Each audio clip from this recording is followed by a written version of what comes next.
মনটাই খারাপ হয়ে গেল।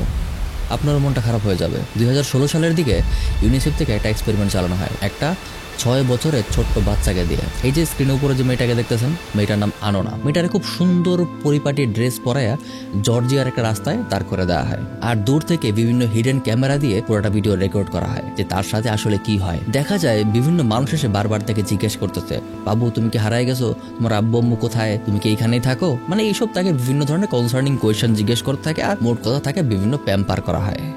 তারপর সিনারিও চেঞ্জ করে তাকে রেস্টুরেন্টে নিয়ে যাওয়া হয়। এবার তাকে বলা হয় তোমার যেখানে মন চায় তুমি গিয়ে বসে পড়ো, আর রেস্টুরেন্টের ভিতরে বিভিন্ন জায়গায় হিডেন ক্যামেরা সেট করে দেওয়া হয়। তো অনন্যা যখন যেখানে চায়, যার পাশে মন চায় গিয়ে বসে পড়ে। সবাই তাকে বেশ আদরের সাথে অ্যাকসেপ্ট করে নেয়, তাই বলে তুমি কিছু খাবা, এবং সে যখন খায় তার বিলটা পরিশোধ করে দেয়। অনন্যার যেখানে মন চায় সেখানে গিয়ে এসে বসে পড়ে। এইবার পুরোটা সিচুয়েশন ঘুরে দেওয়া হয়।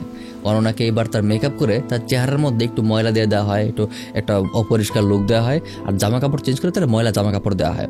তারপর সেম জায়গায় তাকে আবার দাঁড় করে দেওয়া হয়।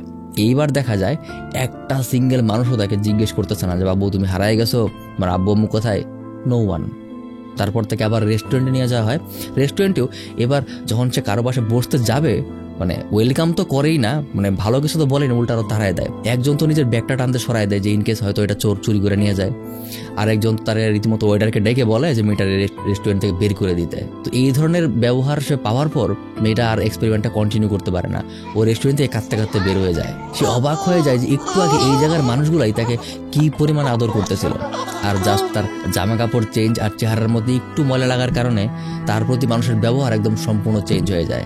এই ছোট্ট মেয়েটা এটা সহ্য করতে পারে না। তো চিন্তা করেন, শুধুমাত্র জামা কাপড় আর অ্যাপিয়ারেন্সের কারণে আমরা মানুষকে কিভাবে ট্রিট করি। আমার মনে আছে আমি ছোটবেলায় একটা গল্প পড়ছিলাম, শেখ সাদি রহমতুল্লাহ আল্লাহের গল্প। শেখ সাদি ছিলেন একজন ফার্সি কবি, নট দিস গাই, এই গায়ের কথা বলতেছি না আমি, এইটা হলো রিয়েল শেখ সাদি।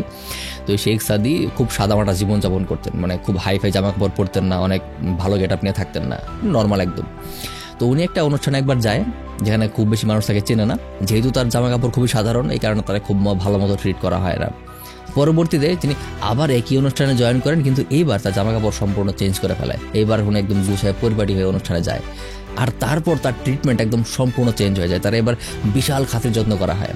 তার সঙ্গে যখন খাবার দেওয়া হয়, তিনি কি করেন, খাবারগুলো না খেয়ে খাবারগুলো জামার পকেটে ভরা শুরু করেন। তো অনুষ্ঠানে যিনি হোস্ট ছিলেন তিনি জিজ্ঞেস করেন যে স্যার আপনি এটা কি করতেছেন, খাবার পকেটে কেন ভরতেছেন? বলতেছে যে আমি তো আসলে খাবার ডিজার্ভ করি না, আমার জামা কাপড়ই খাবার ডিজার্ভ করে। কয়েকদিন আগে আমি আসছিলাম এখানে, আপনি হয়তো চিনতে পারেন নাই, জাস্ট জামা কাপড়ের জন্য আমার ট্রিটমেন্টটা ডিফারেন্ট ছিল। তখন লোকটা মনে করতে পারে এবং তার কাছে ক্ষমা চায়। তো কাইন্ড অফ সিমিলার স্টোরি। এইখানে জাস্ট পুরোটা এক্সপেরিমেন্ট একটা বাচ্চারা দিয়ে করানো হয়েছে। তো বুঝতেই পারতেছেন যে আমরা আসলে দুনিয়ারে কিভাবে দেখি। এখন এটা যে হওয়া উচিত না, এটা আপনিও বুঝেন আমিও বুঝি, ইট লুকস ইমোরাল, খুব ইনহেরেন্টলি ইমোরাল লাগে, যেটা কেমন কথা। কিন্তু যখন প্র্যাকটিক্যাল লাইফে আসবে তখন দেখা যাবে আপনিও এটাই করতেছেন, আমিও এটাই করতেছি। This should be change actually. But ওই যে চ্যারিটি বিগিনস এট হোম, নিজের থেকে পরিবর্তনটা সবার আগে আনতে হয়। যাই হোক, এই ভিডিও যদি আপনার দৃষ্টিভঙ্গিতে একটু পরিবর্তন আনতে পারে, I will be happy. See you soon in another video. And হ্যাঁ, একটা documentary ready almost. Next video হয়তো ডকুমেন্টারি হবে, একটা proper crime documentary. Tata. Te čučka ni romac ja. Necena.